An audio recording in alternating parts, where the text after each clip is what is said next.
அன்பானவர்களே, அன்பு வணக்கங்கள். இறந்தவர்கள் இறைவனிடம் ஒரு விஷயத்தில் கெஞ்சி கேட்கிறார்கள். இந்த பூமியில நாம் வாழும் பொழுது தெரிந்தோ தெரியாமலோ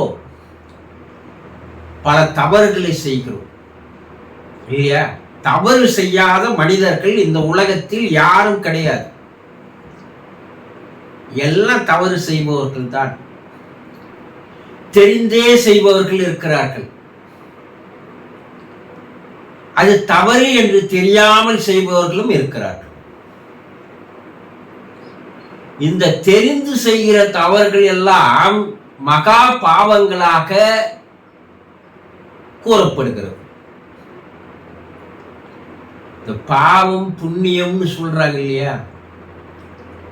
ஒரு சிலர் சொல்லுவாங்க, அதெல்லாம் கிடையாதுங்க, சும்மா அதெல்லாம் பொய், கற்பனை சொல்லுவாங்க.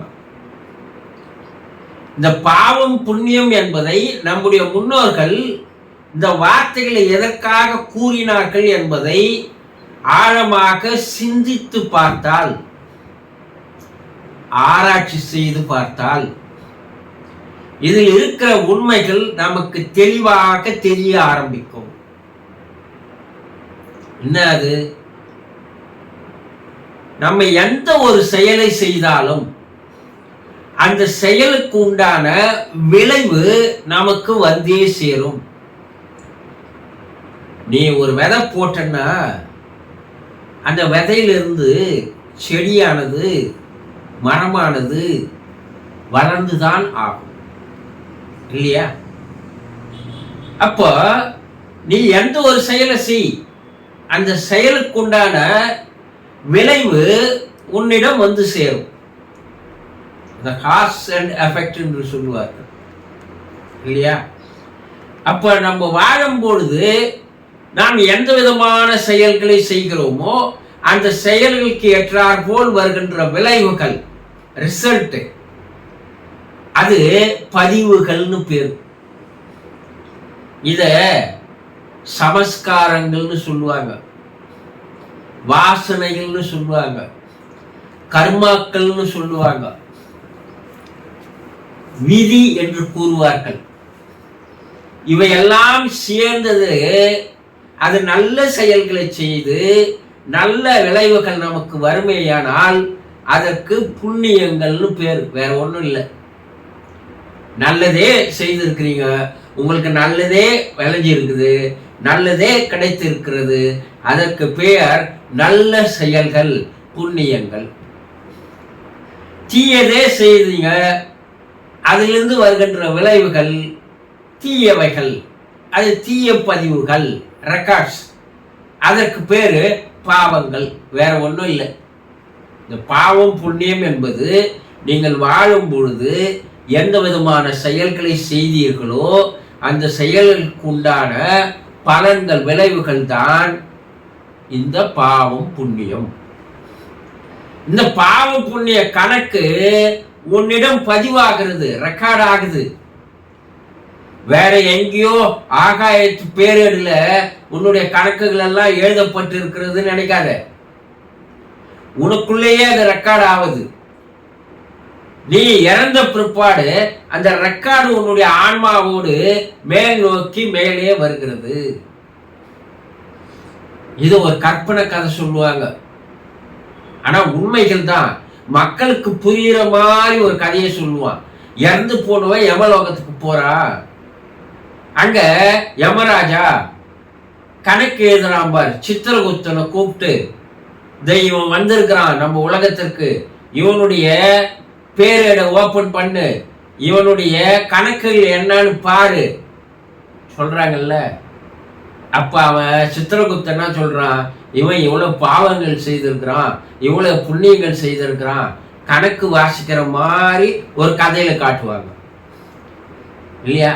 இந்த பாவ புண்ணியங்களுக்கு ஏற்றாற் போல் தான் மேல் உலகில, யமலோகத்துல, ஆவி உலகத்துல, சிவலோகத்துல உனக்கு சில தண்டனைகள் தரப்படுகிறது. அதை நரகம் சொர்க்கம்னு சொல்றாங்க இல்லையா? ஆனா இன்றைய ஆவி உலக ஆராய்ச்சியில அதை என்ன சொல்றாங்கன்னா, நரகம் சொர்க்கம்னு சொல்லல, ஒளி உலகம் இருள் உலகம் என்று கூறுகிறார்கள். அங்க இருக்கின்ற உயர்நிலை ஆன்மாக்களோடு பூமியில் இருக்கின்ற ஆவிகளோடு தொடர்பு கொண்டு பேசுபவர்களுக்கு அந்த உயர்நிலை ஆன்மாக்கள் சொல்கின்ற கதைகள் இங்கே ஒளி உலகம் இருள் உலகம் என்று இரண்டு இருக்கிறது. இதைதான் நீங்க சொர்க்கம் நரக்கம் என்று சொல்றீங்க. அப்போ தவறு செய்தவன் எல்லாம் இந்த இருள் உலகில் சில காலங்கள் வாழணும். அது மிக ஒரு மோசமான உலகம், அது இருண்ட உலகம், இருட்டான உலகம். அதுல வாழறது கொடுமையிலும் கொடுமை. இப்ப இறந்தவர்கள் அனைவரும் எங்க போறாங்க முதல்லன்னா, அந்த இருள் உலகத்திற்கு சென்று வாழ்கிறார்கள். அந்த வாழ்க்கையை அவர்களால வாழ முடியல. ஏன்னா அது நரகத்துக்கு மேல இருக்கிற ஒரு உலகமாக அது இருக்கிறது. அப்ப அந்த ஆன்மாக்கள் எல்லோரும் இறந்தவர்கள் எல்லாம் இறைவன்கிட்ட என்ன கேட்கிறாங்கன்னா, இறைவா, நான் பூமியில வாழும்போது தெரிந்து செய்தேனோ தெரியாது செய்தேனோ, அதற்குண்டான விளைவுகள் தான் இப்ப நான் இங்க இருக்கிறேன். நான் இனிமேல் செய்ய மாட்டேன். இது போல ஒரு உலகத்துல எனக்கு தண்டனை கிடைக்கும் நான் எதிர்பார்க்கவே இல்லை, கனவுல கூட நான் நினைக்கல. ஏன்னா மனம் போன போக்கில் வாழ்ந்த, அதனால வாழ்க்கைன்னா என்னன்னு தெரியல. என் விருப்பத்துக்கு ஏற்ற வாழ்க்கையை நான் வாழ்ந்தேன்.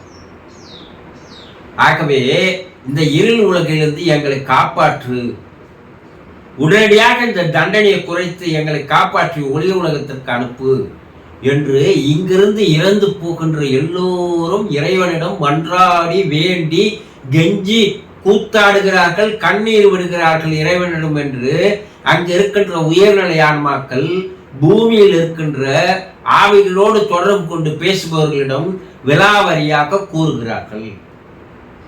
இப்ப இறந்தவர்கள் இறைவனிடம் அங்கே சென்று அந்த நரகத்திலிருந்து தன்னை விடுவிக்கும்படி எந்த நேரமும் கெஞ்சி கூத்தாடி மன்றாடி அவர்கள் வேண்டுதல்களை வைக்கிறார்கள் என்று கூறப்படுகிறது. புரிந்து கொண்டீர்களா? சந்தோஷம்.